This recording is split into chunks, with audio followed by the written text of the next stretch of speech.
Rick, how you doing? Tell me a little bit about your company and what you're going through right now. Sure, Ed, thank you.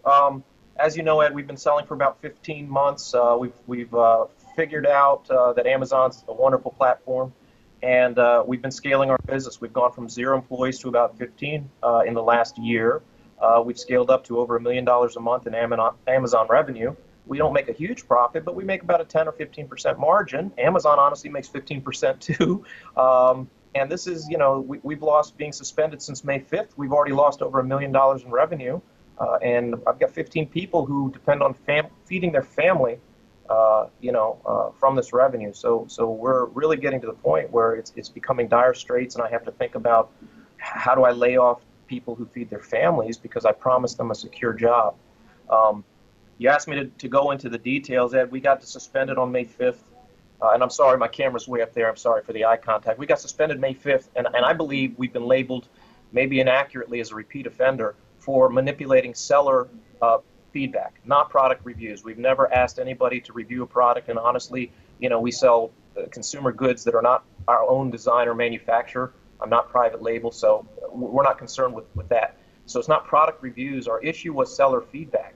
We've always maintained, the mid 90 percentile in customer satisfaction.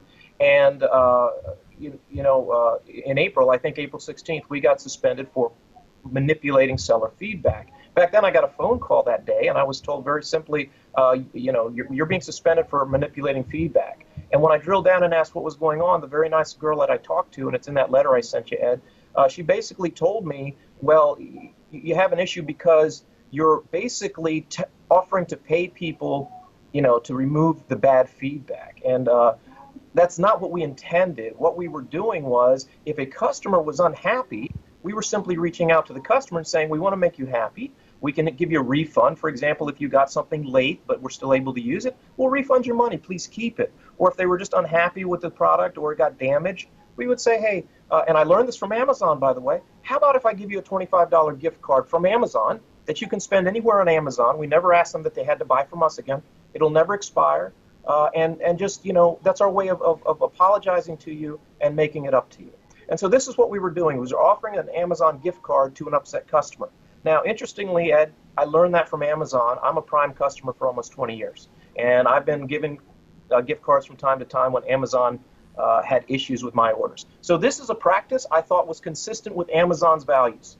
They've given me a gift card when they messed up an order, so I certainly thought if I issued an Amazon gift card or a refund to the Amazon customer, that would be fine. The issue I had when she called me on the first suspension was that she told me you can't make it conditional. And I understood that. She said, it looks like they cannot get their gift card or a refund unless they delete the one-star seller feedback they gave you. And I understood that. So I talked to that young lady for a half an hour. I immediately, after she explained to me the issue was conditional, I immediately wrote a plan of action, which addressed that within an hour. I called back to Amazon. I spoke to a second person named Bryson. And by the way, I hope they can review the recordings of these calls. And in that letter I sent you, I gave you the exact dates and times. And Bryson, I actually spoke to it on April 16th at 12:37 Eastern. And he reviewed my plan of action before I submitted it. And he and I again discussed in length, and I hope they have the call recordings, that my issue, as I understood it, was making a gift card conditional. You cannot get a gift card unless you delete the feedback. And I understood that that was never our intention, but it did certainly become implied. So our plan of action was accepted the next day, and we were reinstated in less than 24 hours after I wrote the plan of action, because the girl that I first talked to explained it fully. And by the way, her name was Nataria that called me on April 16th. I wrote the plan of action. Bryson reviewed it with me. He told me it looked good, that he thought I covered all the points, and he recommended that I submit it as written. And Bryson helped me submit the plan of action. All of this is after talking to two American-based representatives about what my issue was. And so I understood the issue. I wrote the plan of action. My plan of action clearly said that I need to address making it not conditional to get a gift card. My plan of action never said, because I was never told, that you can no longer offer a gift card. The plan of action revolved around me being told you can't make it or imply that it's conditional.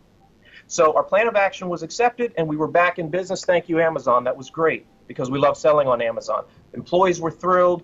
Nobody missed a beat. Nobody missed a paycheck, thank God. We immediately revised our buyer messaging. And what we did was, before my messaging, and again, it's in that 2-page sheet I sent you, Ed, my messaging before, and I'm reading right off of it here, said, please delete your feedback. After you deleted your feedback, please call me for your gift card. Clearly, that was conditional in hindsight. Clearly, that was not acceptable to Amazon. So that was our messaging before the accepted plan of action and before the reinstatement.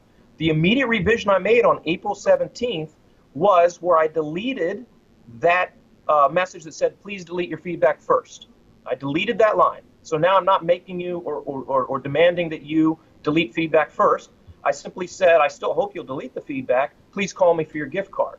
And then the very next line that did not exist before that I added after we were reinstated was I said, and again, they can check my buyer messaging, but either way, I'll be glad to send you a gift card to make up for your convenience. In fact, let me read the whole sentence. I changed the language to say, I hope you'll be kind enough to help us out and delete your rating, but either way, I'll be glad to send you a gift card to make up for your inconvenience.